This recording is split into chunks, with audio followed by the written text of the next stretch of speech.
let me take you back Yes. to a very unknown part of your life, because everybody knows, actually, even women in their 30s today, a good friend of mine, when I mentioned your name, she jumped. She said, Dr. Ruth? You're interviewing Dr. Ruth? I said, have you ever seen Dr. Ruth? She says, no, but I know she's famous. So your name is a brand. It's a big brand. It's like Coca-Cola, for instance, the Coca-Cola of sex. Very nice. Yeah, very nice. I like that. But not many people know that your first identity was a sniper Yes. and a spy. Yeah. No, and you not were a spy, but a sniper. A sniper. Now, and you could put 5 bullets into the in red bullseye. circle. You are Tell right. me about it. You did your Tell me homework. about your Okay. childhood. So in very this fast. terrible time Yes. in Germany. Right, very fast. I was born in 1928 in Frankfurt. I grew up the first 10 years with wonderful parents and a grandmother who lived with us. How you say grandma in Greek? Yeah, yeah. Yeah, yeah. And I was very Orthodox, Jewish Orthodox. And I went to a wonderful school. I had a wonderful childhood, the only child. I had 30 dolls, 2 doll houses. Then came Nazi. And as you know, because people in Greece know that too, so I was fortunate. I was sent in 1939 on January 5th, just before the outbreak of World War II in September. I was sent to Switzerland, to a children's home, hoping the parents and the grandmother and the other grandparents could move out. Could also come. Could go someplace, But they couldn't any make country. it, could they? They were all killed. I was in They were an killed during the orphanage. Holocaust? Yes. I was in an orphanage in Switzerland for 6 years. That makes you 17. That makes you even more respectable In an orphanage. in my And eyes, because a kid survivor. out of an orphanage conquered the world, dominated the world of sex throughout the globe. I Jesus. then went to Palestine. That's where I was in the underground. It was not called Israel at the time, No, right? Palestine. It was the state of Palestine. Yes, and I was trained to be a sniper. I don't know why. Why? I can still do it. I went with my grandson to a country fair many years ago. Now he's 24, he was 5. And I said, shall we do it with a water pistol? We came home with 12 stuffed animals and a goldfish. I don't touch it anymore. So Yaya still kicks ass. But I don't talk that language. Kicks Watch ass it. is very regular. No, I never. So Yaya is always a good sniper. But good, but I don't do it anymore. I don't touch it because of Columbine. Did you Everybody have to knows. kill anybody while you were a I've sniper? never killed anybody, but I was very badly wounded. There was a cannonball exploding, killed some friends next to me, and the shrapnel went through both my legs. Nico, that's not why I'm short. I would have been short anyway. There was a brilliant surgeon, fixed me in Jerusalem, then it was Israel, in Jerusalem. If I find a good partner, I can dance a whole night, and I was a superb skier. Let me ask you I a don't question. ski anymore, but I was superb. What do you want me to call you? Ruth? Ruth, you can call me. Ruthie? Oh, no, Ruth. Ruthie, not yet. Not doctor. Yeah, are you married? Of course I'm not. Then you can call me Ruthie. Okay, my love. Okay, my sweet. Yeah. I'll flirt with you throughout Okay. the show. Being short as you are, Yes. you're 4'7", Right, I just 1 meter lost. 40. I just lost a quarter of an inch. You lost a quarter Yeah. because people shrink as they grow older. Yes, yes, but I can't It's shrink unfair. anymore. Life is unfair. I can't shrink anymore because otherwise you are not going to see me. But you are going. Oh, still, yes, you're good. You're going to hear me. But the question is, was it a problem in your life or an advantage being so short? That's a very good question. Did it give you So sure. better drive than if you were 5'10"? That's a very good question. And when I was a young teenager, I thought nobody's ever going to marry me. I'm so short. I thought I was ugly. I changed my mind because I was married 3 times. However, the real marriage, the only real marriage, was with Fred Westheimer almost 40 years before Question. he died. All your three husbands were tall people? Not as tall as you, but certainly taller than me. Did it work during the marriage to be shorter than your husband? Was he course. looking down on you? Never. Never. Because I always said, like I did with you, sit down. He So that I said, can your talk. husband said, don't listen to her. Right. And you said, And I said, sit down. Right. The perfect marriage. Right. All right, let's go back to the years that you were growing up. Did you have sex in your mind? How did sex come into your life as a business, as a profession, as an art, Nico, whatever? the second good question, you are okay. So I'm a good interviewer. What are we you are going to talking do about? one program in the States when you come back, okay? I'll Yes. go on your radio program. We'll be together on your radio show. Yes. So, never in my wildest dreams did I think that I would sit in Athens, the first time in my life, with a famous interviewer and talking about sex. I tell you how it happened. 1 second. Let me stop you right there. Freeze. Do you believe in coincidence or ESP or No, how two but- people? Let me ask you the question first. How can two people that don't know each other, like you and I, come to meet each other like we did in the studio, and they both wear the same color and the same brand shoes? That's very Listen, interesting. Your shoes are Merrell, Right? Children's shoes. and they're Size beige. 4. Yes. Beige. And yours is Beige, Morel and I have beige Merrell, and we didn't know each other. That What means- is this? In Hebrew, Yeah. that means min hashamayim, which means it's coming from the sky. It's probably true. There was a reason. Now, but I want to tell you something. To your question, I would have never thought that I would talk about sex from morning till night, that I would do sex therapy when people have problems. When I studied at the Sorbonne in Paris, I studied psychology. When I came to the United States, here is where it started. I worked for Planned Parenthood. That's family planning. You have it here in Greece too. And I thought, that's a very interesting subject. I worked for them for 2 years. I did my doctoral dissertation with a dada from Planned Parenthood. And then I knew I did not know enough, because people like you asked me questions. Premature ejaculation, women about not having orgasms. Very standard questions, right? I did not know the answer. I was very fortunate.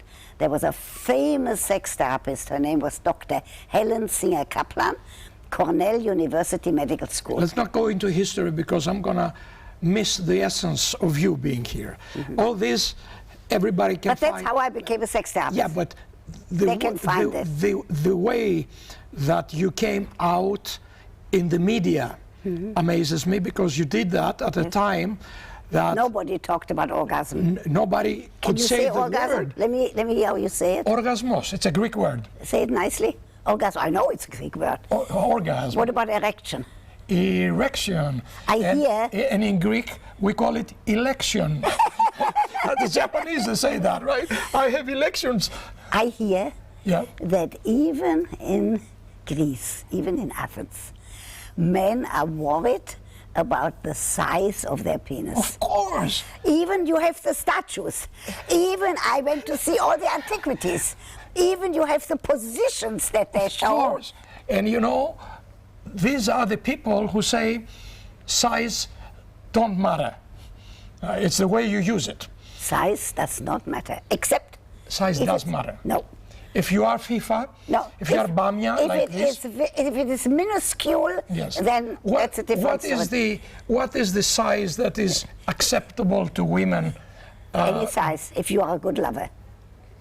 If you are a lousy lover, forget about your size. What makes a good lover? A good lover makes somebody who can talk beforehand. In the Talmud, in the Foreplay, Jewish- you mean? Yes. In the Jewish tradition, it says, speak to her softly so that she will want to engage in sex. What happened to? What does it mean? Talk to me dirty. No. doesn't. Not in my vocabulary. Not in your vocabulary. But if somebody says they need it, let them have it, but not me. Different strokes for different folks, right? That's very well. Very well said. Whatever you like. Can you say that in Greek? Yeah. Good. You'll put it in Greek. Ό,τι γουστάρεις. Nice. The thing is... Now I want to tell you why I love the Greek. Yeah.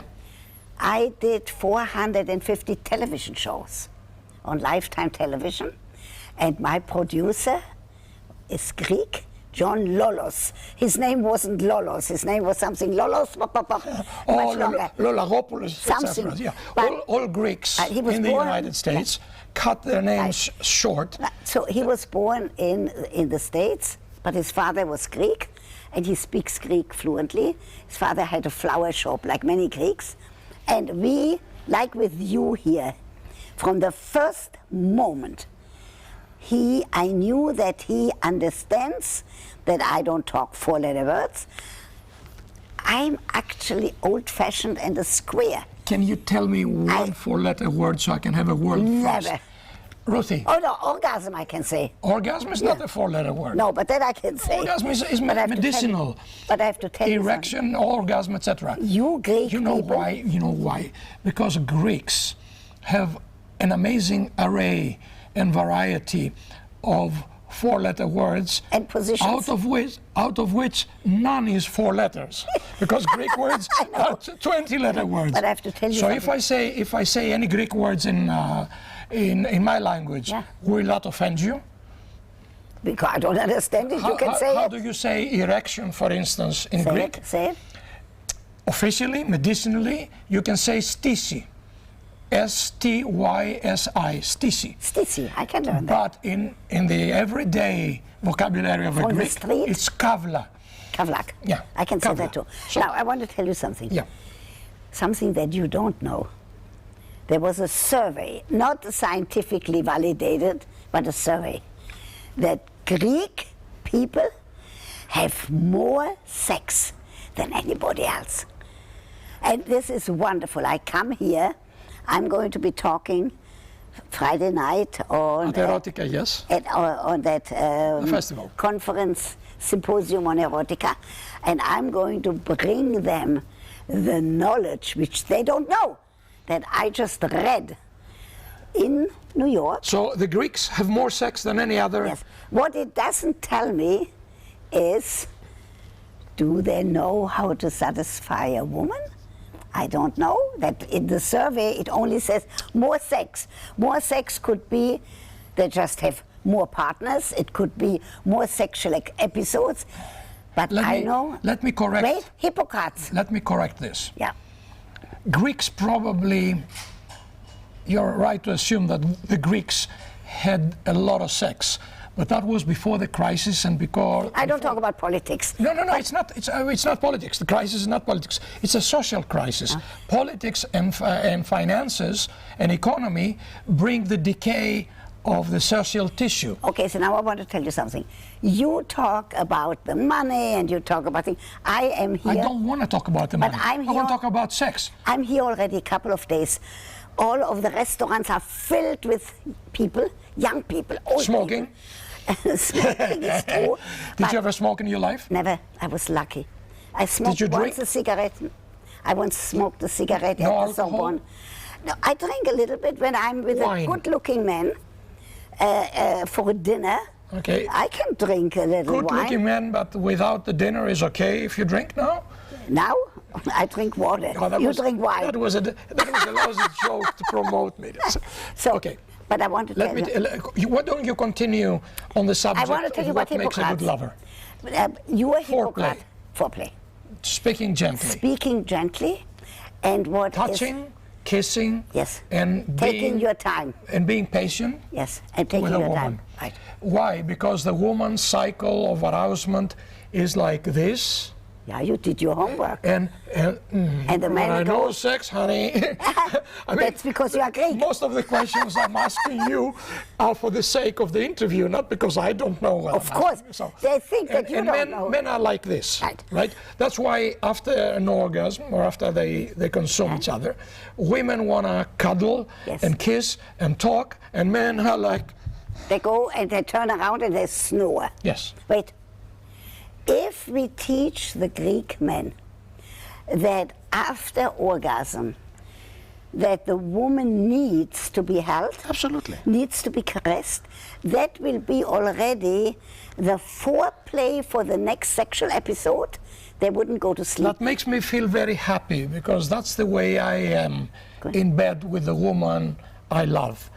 I feel the need Yes. to hold her and kiss her and talk to her after we had sex. Good, because that will be already for her the start of arousal for a week later.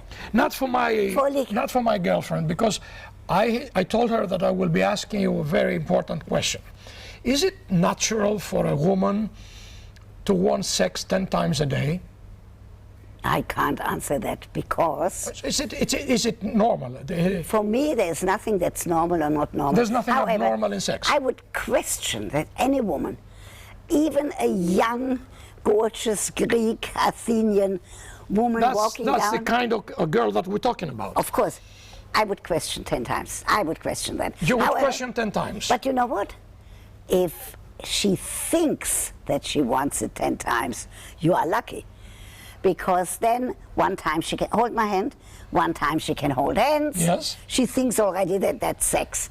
So, but on a, I will practice that next time, and I will hold you responsible for any failure in the method you're teaching no me now. man, not your age and not younger, a younger man ejaculates and he can have another erection shortly after. Yes. As a man gets older, c'est la vie. Such is life. Which makes me think, is it better to be young and have premature ejaculation and 6 hard-ons, erections, whatever, in an hour? Or is it better if you can last an hour and enjoy it? There's no such thing as better or not better. Enjoy every moment of now. So sex You are now is older. now. Sex is now. But what is important is that an older man needs more time after ejaculation to have another erection. Sure. And we talk our way through, you know. And people have to know that. And then what they have to do is to cuddle and maybe wait for the next day. An older man, even older than you, should not have sex at night, not after he drinks. He should go to sleep with her and have sex in the morning. I love you. Because I love you. because in the morning But the how can you testosterone level. How can you tell women that there is good sex in the morning when they want it at night and they hate it in the morning? No. First Not of all, my woman, but I'm talking in general. Of course. First of all, the word hate, leave aside. All right, dislike. Dislike. However, I know, and because I talk about sex for so many years, women do like to have sex in the morning after a good night's sleep. It's only the media who says that women have to have dark and they have to have the stars twinkle. Nonsense. If an older woman or even younger woman has a good night's sleep, older women have to use a lubricant, you know that. Yes, of course. So that not to have painful intercourse. Yes. But if an older, any woman, a good night's sleep with a good man next to her and the phone off the hook, or the other phone that all of you hold. You're telling me. Close that phone. Women do like to have sex, so we change now all of Greeks' sexual habits. Women do like sex in the morning after they have slept a good night's sleep. If they are with a loving man. That makes me really happy, and with me, I guess, a lot of Greek men, because when you work 15-hour day and you have a nice dinner and a glass of wine and you probably watch a movie, then the last thing you want is to be a lover, especially to demonstrate that you are a lover. Mm-hmm. In which case, the morning is just wonderful, right, unless, of course, you wake up at 6 o'clock and you go to work. No, in which case, the last thing you can think about is sex at 6. So you wait for the weekend. Nobody has ever died of not having sex during the week and to have sex Saturday and Sunday. True indeed, but over the holidays. Do you think that there is a certain stress imposed on people from the media, the magazines, the tabloids, etc., that they need to have sex throughout the week, and if they don't, they should feel bad because they don't. Right. So that's a big problem, because the media talks about sex because sex sells. You know it, sure. I know it, but they're very often not realistic. They forget that people have to work, that people have children, they have to get their children to school, and there have to be somebody like you and me talking on radio, on television, in the newspaper. Nonsense. Have sex whenever it is convenient for the two of you, make the best of it, and it doesn't matter if it's once a week. So sex is want and not must. That's a good point. Right? Because I like that. Anything that comes with the word must makes you feel that you have to do it, and when you have to do things, subconsciously you neglect pleasure. them and Right. you resent them. Right. And then Sex there's has to be pleasure. like food. Right. I'm hungry, I eat. I Right. don't eat because it's 2 o'clock in the afternoon, Greek lunchtime, of course, or 10 o'clock at night, Greek dinner time. I understand what you're saying. Do married people throughout the world are better off with sex than single people? I mean, We have statistics that a married man or one in a relationship, like with a girlfriend, do live longer. Scientifically validated data, we need more data about that. If this is the real thing, and married men live longer, why are there so many widows in the world? A good question. Women live longer. Yeah, women live longer, that's true. But it's a good question, and it has to do with other areas of stress, of work, of environment, country. Absolutely, and it has something to do with this pressure of having to be the big shot. So that has pressures on men probably more than on women. Let's go back to the times that you came out on radio first and you talked about sex. I hear that in the beginning your show was 15 minutes, and then when it was an hour long and you had Q&A and people can ask you questions. And then it became 10 years, 2 hours. Hold it. When this happened, all the offices at Rockefeller Center were empty because employees were listening to the radio trying to find out what is sex in the media. Now, it's true? Very interesting. Is that true? When I taped it for 1 year, everybody at Rockefeller Center, they didn't work, they listened to me. And then I said, send me questions, because it was not live. Yes. Then I did it live, and then I did it 10 years, every Sunday night. And you destroyed the working conditions at Rockefeller Center. No, the working condition only on Tuesdays for 1 year. Yeah, only on Tuesdays. I like the modesty. What did Melina Mercouri say? Never on Sunday. In the film, right? The film was called Never on Sunday, right. yes. So I saw her statue here in Athens. I loved her. And I tell you something. Did you ever meet her? No, too bad. But I loved her because she said, they asked her, how can you play tragedies every night? And I now saw your beautiful amphitheaters. How can you play tragedies every night? And she said, I know that afterwards we go to the seashore. When I hear that, I know what she means is afterwards we go someplace we have sex. True? The best, I don't know. Wisely spoken. I don't know if the Greeks think, they probably think, the French think that they're the best lovers. Okay. I don't think so. No, the French think they invented love making. They're not true. They think they invented perfume. They're so arrogant. You had perfume already before. Of course, but they're so arrogant, they cannot even read history. But it was Greeks who invented homosexuality, true?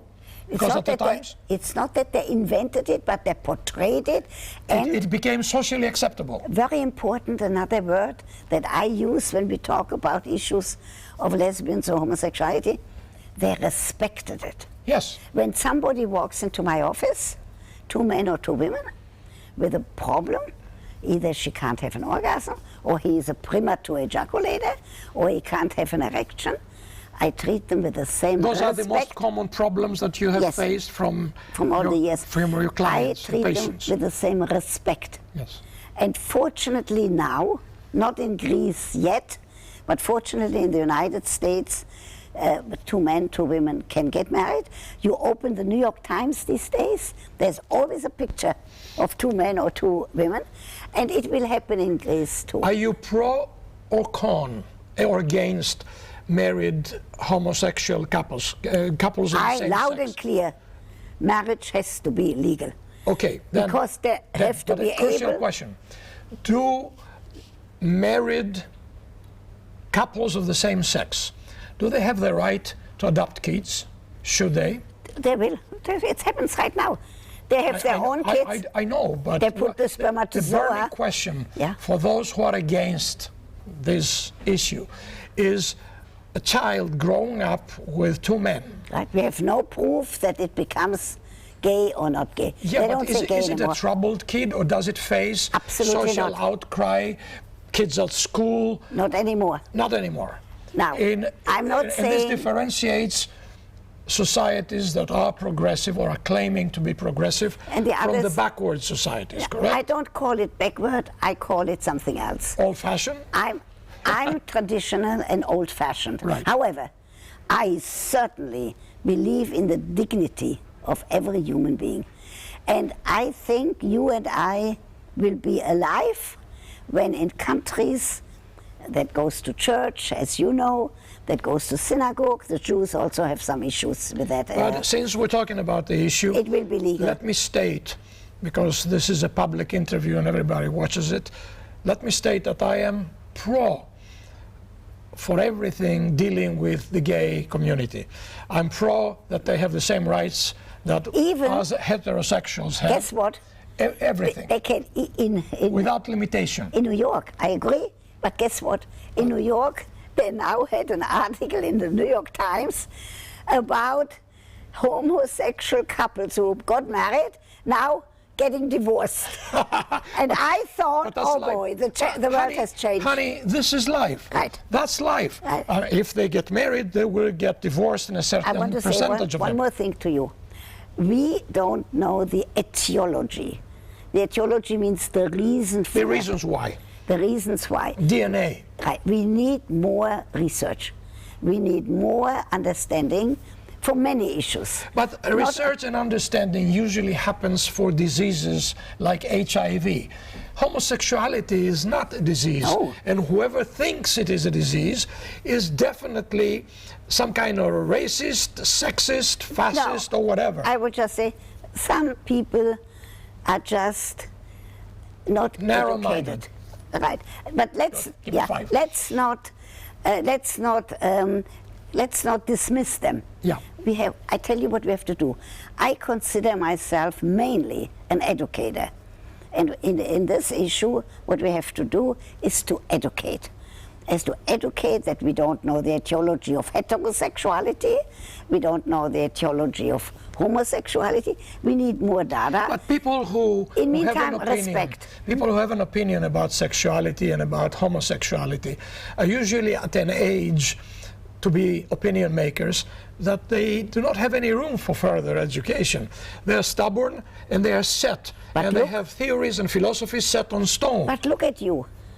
Look at you in your 70s. But I'm not a typical example. Right, and look at me in my 80s, and we are talking about it. And what we are saying is respect is not debatable.